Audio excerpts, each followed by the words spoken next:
Adult baby's lifetime diaper change. Hi everyone, my name is Robbie. My current babysitter calls me Baby Snookums. I do have a very remarkable tale to tell you. This is how I managed to get into this predicament. It began my first year of college. I had just enrolled in my last class so I could begin studying for my degree in marine biology. At the registration, there was this extremely cute and adorable girl signing up for the same class. She had on a very short soft pink sundress, with cute little puffy sleeves. I could just make out every now and then a hint of ruffles on her panties, when she would bend over to sign the rosters. She had long white blonde hair down past her shoulders tied in ponytails.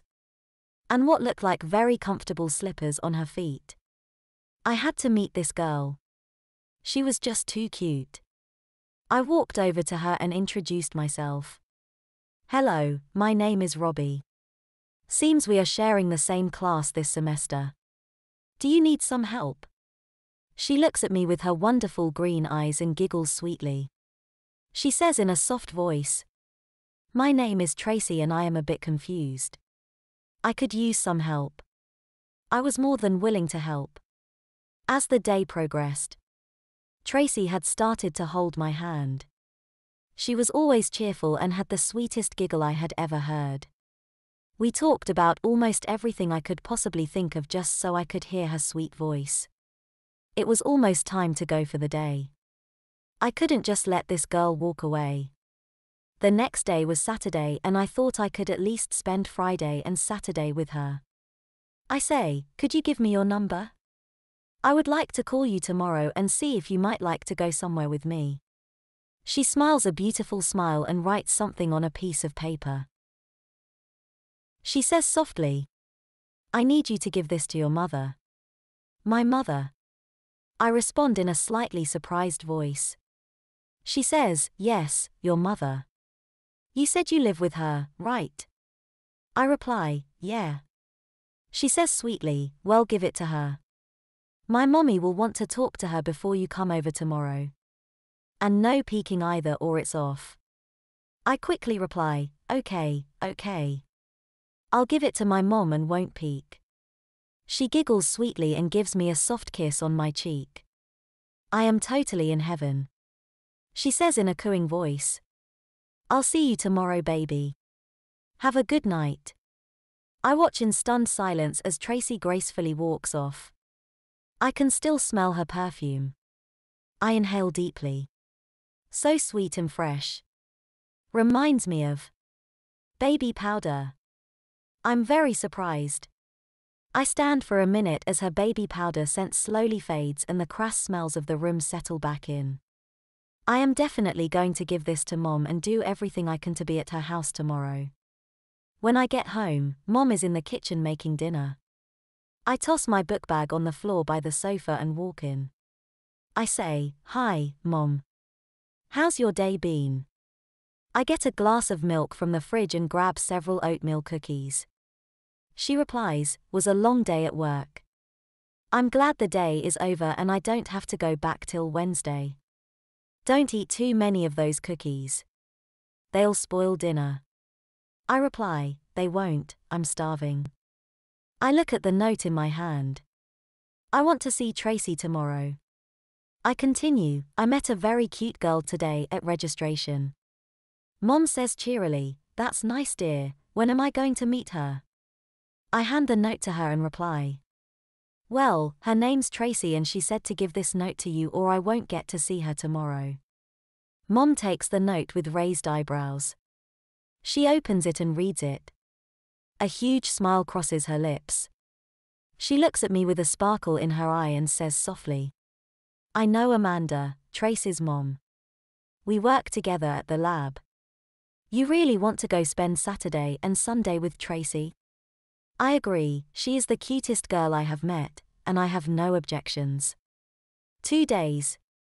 Oh man, there is no way I'm going to turn this down. I reply quickly, "Are you kidding, Mom? I would love nothing better." Mom laughs softly and picks up the phone. I hear her talking to Amanda. They do know each other and make arrangements quickly.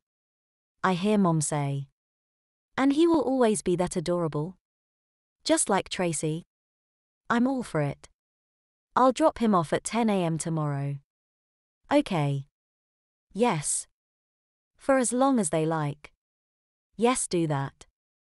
Bye. Mom hangs up the phone and writes down a phone number on a separate piece of paper.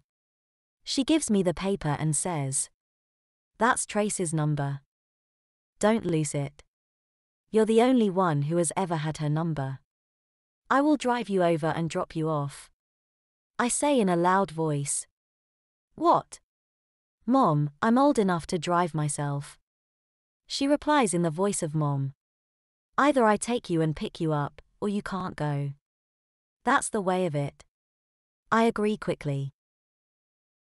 There's no way I'm going to miss out on this date.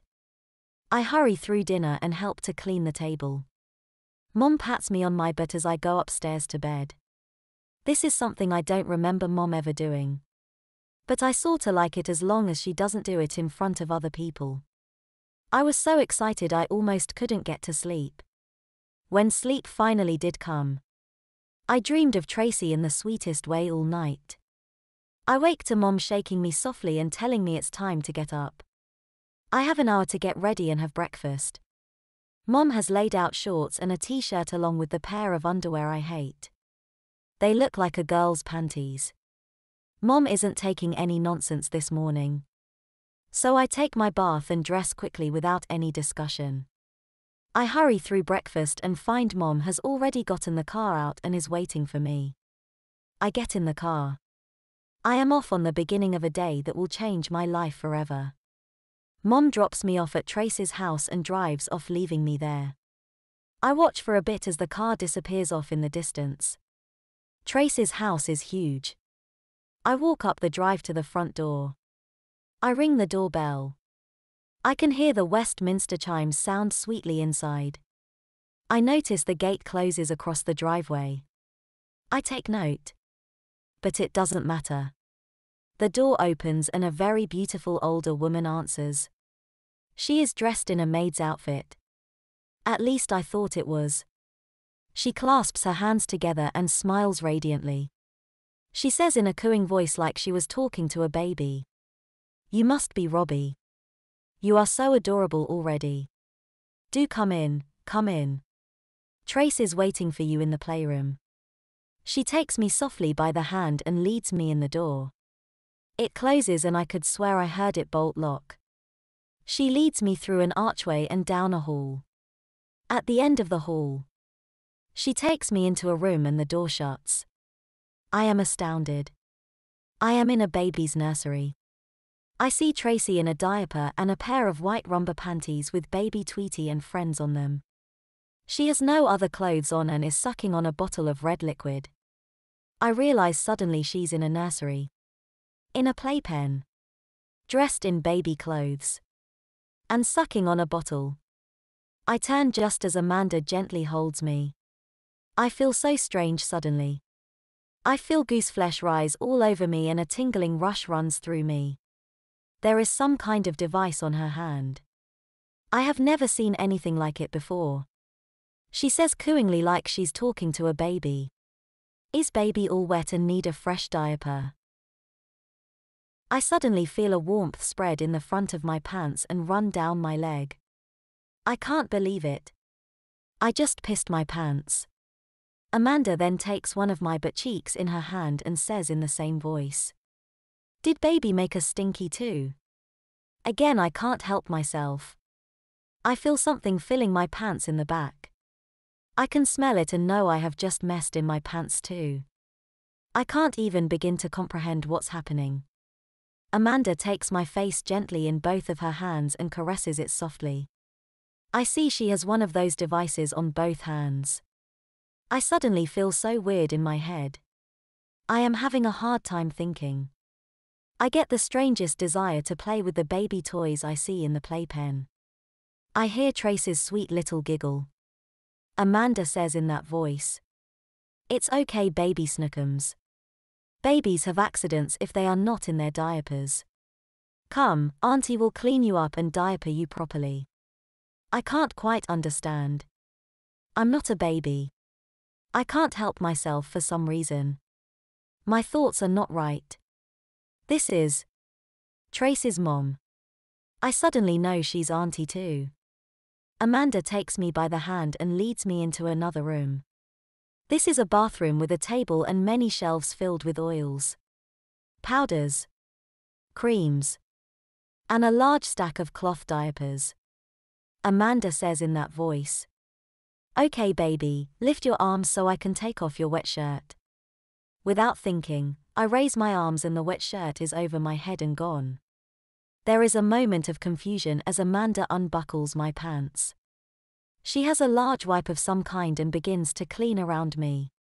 As she removes my wet and soiled pants and undies, she says in her voice, "Okay, sweetie. Step out of those dirty clothes. You won't be needing them ever again." I can't help it. I step out of my soiled and wet pants and stand in front of Tracy's mom. I try to cover myself shyly.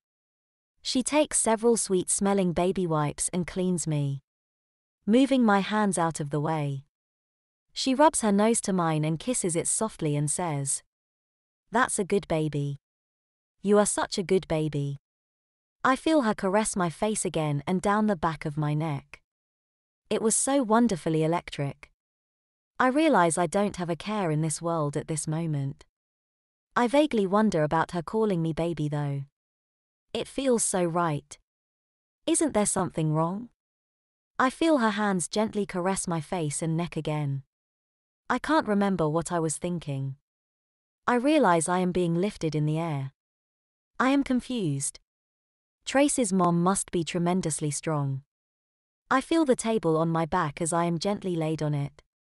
She blows in my belly button. I screech and kick my feet. I am totally unable to help myself as I giggle like any baby boy. Amanda coos to me. It makes me very happy. I am lifted by my ankles and then set back on a very thick, soft, and extremely warm diaper.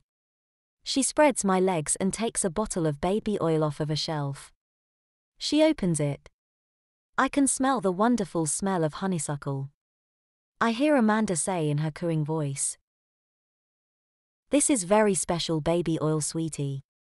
I and your mother invented it several years ago to keep Tracy out of trouble. It will make you such an adorable baby boyfriend for Tracy." Your mom agreed with me totally on that point. It is not reversible either. I know you will enjoy this. I feel her hands caress me so softly as she applies the oil. She massages me all over in a thick coating of baby oil. I'm losing whatever worry I had in my mind and am really enjoying what's happening. She powders me very generously, then pulls the diaper up between my legs and pins it snugly on. It is so soft and warm. I can feel myself getting aroused. I can't help this either. It feels so good. I am tickled in my ribs. I am very ticklish and squeal and squirm. I am giggling so hard and am really enjoying Auntie. She takes my big toe. She kisses me on my toes. She says cooingly, "This little piggy went to market." No. I can't handle the intense tickle. I am screeching with peals of baby laughter and squirming for all I'm worth. This little piggy stayed home. I am having the time of my life. This little piggy had roast beef. I am doing my best to get my toes from her hands and away from the tickling kisses. I am helpless to stop her. Oh, this little piggy had none. She blows in my belly button again. I am in another world beyond heaven. And this little piggy. She tickles my feet. Goes wee, wee, wee, all the way home. She blows in my belly button one more time and stands me on my feet. I am dizzy in the head and deliriously happy. I see her hold out a pair of romper panties. They have teddy bears on them and a plastic lining. She says, "Step in, baby." I can't help myself. It is another wonderful feeling as she pulls them up over my diaper. I am confused. I feel something is wrong, but I don't know what it might be. I am suddenly picked up again and laid across Amanda's chest as she carries me into the playroom. I realize suddenly I am being put in the same playpen as Tracy. Auntie kisses me sweetly and then Tracy. She says cooingly, "Here's your new boyfriend. This time you can keep him." His mommy said she found his secret stash of diapers and is all for this. Tracy claps and giggles sweetly. She hugs me around my neck and kisses me on my lips. I can't help myself. I kiss her back. Something in me suddenly changes. I know I am a baby for the rest of my life. Tracy says sweetly in a baby's voice, "You come to Ms. Pwapin. Us CN does anything we wants. Wis babies for the residential of our LIF." No. I don't. I don't want to grow up. I am kissed and so is Tracy. Auntie says cooingly, "Okay babies, play nice while I go and fix your bottle for lunch." We say in unison, "Ote, wes be good babies." Auntie smiles and leaves. The door to the nursery closes softly. I look around. This is my new life and I love it. Especially since I have Tracy all to myself.